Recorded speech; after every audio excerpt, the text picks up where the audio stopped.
네, 월가 트레이더 버니의 미국 주식 시간으로 돌아왔습니다. 간밤에 뉴욕 증시 3대 지수 모두 급락했다는 이야기가 나오면서 많은 분들이 걱정이 앞서실 텐데요. 월가에서는 어떤 분위기의 시장이 또 감지가 되고 있는지 바로 체크해 보도록 하겠습니다. 해당 내용 함께 보시죠. So let's step back and think about a couple things first, okay? The first thing is, and we'll show evidence of it in a second, where the investors' bias was going into the Fed rate hike. Then all of a sudden we have this Fed rate hike and we have a great rally the following week. And coincidental with that great rally, and I think because of that great rally, all of a sudden you have more Fed governors now saying, hey, I want to raise rates sooner rather than later. Now, the problem with thinking about that is that the major networks, okay, the CNBCs and all those other major business news networks, they want to interview somebody that's going to make news. So they're going to go and interview the most bearish, the most hawkish of all the Fed governors, because that will give them a sound bite to be able to have more people pay attention to it. Because what they don't really want to see is a lot of Fed governors saying, I'm very conservative, I don't really know, I'm very conservative. They'd rather have the more hawkish ones say, hey, now I can do another 50 basis points soon. So we want to think about how sentiment is now. We'll think about how sentiment comes in the next couple of weeks after we get more investor readings, investor sentiment readings, once we've had the rate hike come. But clearly what we've done is we've emboldened some of these hawkish Fed governors to start to talk about future rate hikes. Well, when we think about what the job of the Fed is, the job of the Fed is two-pronged. The job of the Fed is to control inflation and to also provide for full employment. If in controlling inflation, they lose the providing full employment mandate, they can't continue to raise rates. So once we see the full employment numbers go down somewhat, we're going to slow them down. This has happened time and time again. And the reason it happens is because the Fed governors, no matter who they are, they're smart people, but they don't know what's going to go on in the future. And we have all these events that will occur in the future that we don't know about today. But let's go back and review some sentiment stuff right now. Let's look at long-term sentiment. Let's look at a University of Michigan sentiment reading, okay, that asks people where the market, what they think of the economy 1 year out, 6 months out, that sort of thing, long-term expectations. And what we can see here is on the top is the stock market. Okay, and on the bottom is the University of Michigan sentiment readings. And we can see that sentiment goes from very, very negative in 1989 up to positive readings, up to positive readings in 1907, right before the whole problem with the mortgage crisis. And the reason it was so positive is that banks were giving anybody a loan with no down payments. We way overextended ourselves from a mortgage standpoint, and that's what caused this whole problem. That's what caused Lehman Brothers and Bear Stearns to go out of business. But while people were getting those mortgages, hey, everything was great. Then we go down. We have the problems coming in and out of 2008, and then we have what we have right now is the breakdown in COVID. And what we have right now is even more negative sentiment. Well, I don't know if you can see this, but these dotted lines, vertical dotted lines, are recessions.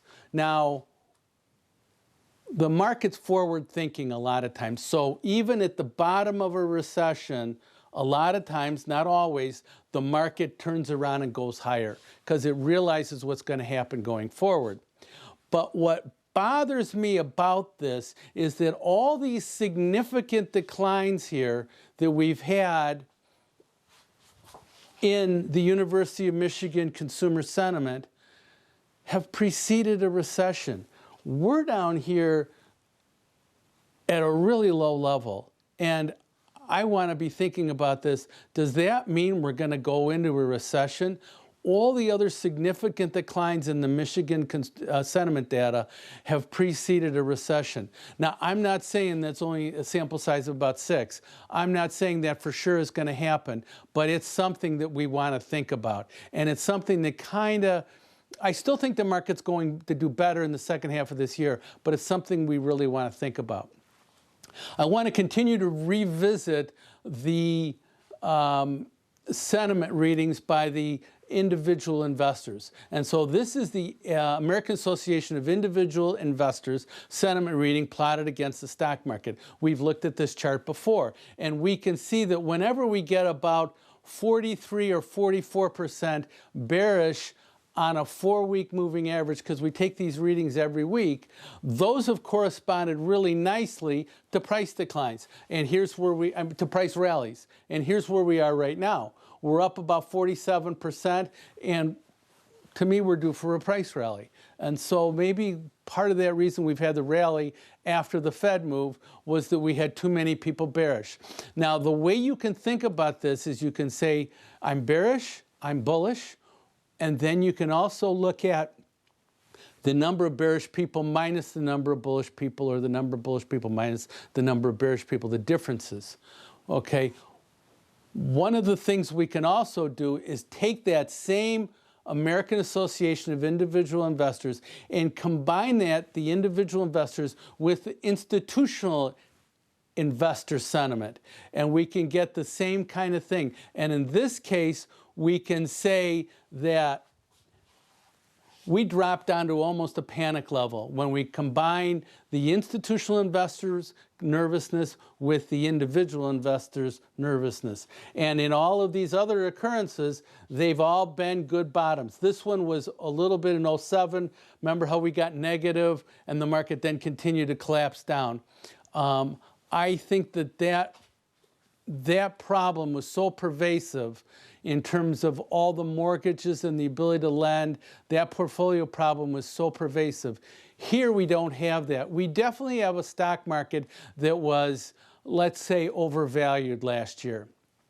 But what we see this year already is stocks declined from 1,500 to 500. Shopify, like we talked about, like Upstart went from 400 down to 120. Different stocks have collapsed within this whole thing. So we've taken out in the course of this first quarter of 2022, a lot of that excess speculation. Now, one other thing when we think about is, I'm bullish, I'm bearish, and the differences between those two readings. What we also want to see is a low number of bullish people, okay? Not just a high number of bearish people, and not just a big difference, but a low number of bullish people. So we have fewer and fewer people hanging on to a bullish view.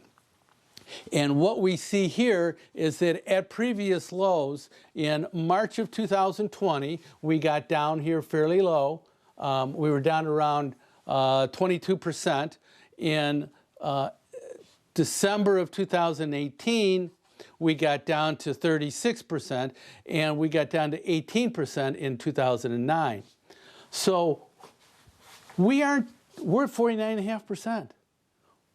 We're not down low enough in my book. So what I think may happen is we get this great rally. This great rally is a little bit of a teaser because of that option expiration problem that we talked about previously. And we may have another retest of this. I still think the second half of the year is going to be a good rally. But we have to think forward and understand how people are viewing where the market is and where it's going to go. So are we low enough right here at 49.5% of people that are bullish? I just don't know. Now that's doing a consensus reading. It's only one survey, but what I'd like to see, given the past experiences with that, are we low enough here to be able to have sold out bullish investors? Because if the bullish investors are sold out, then we have a much easier chance of rallying. So this is one of the reasons why I'm not necessarily sure that after the first rate hike that that's a great bottom we can trade against. We may be able to retest that bottom. We may be able to go slightly below that bottom. I still believe the market's going to rally in the second half of the year, and these are tradable opportunities. And the reason these are tradable opportunities is because you get consensus so negatively affected in terms of number of people bearish and number of stocks that are below their 20-day, below their 50-day, below their 200-day moving averages. And the average sell-off has been so great. Technology is 28% of the S&P 500. That's where we're going in life. We're growing technologically year in, year out, year in, year out. We've got all this network in the cloud thought process, all these other things that are going to be significant events to us down the road, the metaverse, all of that is technology-based. Healthcare, another one, all technology-based. Biotechnology, all technology-based. Consumer staples, not so much. Coca-Cola, not so much. So where's our great growth going to occur? It's going to occur from the stocks that sold off the most on the way down.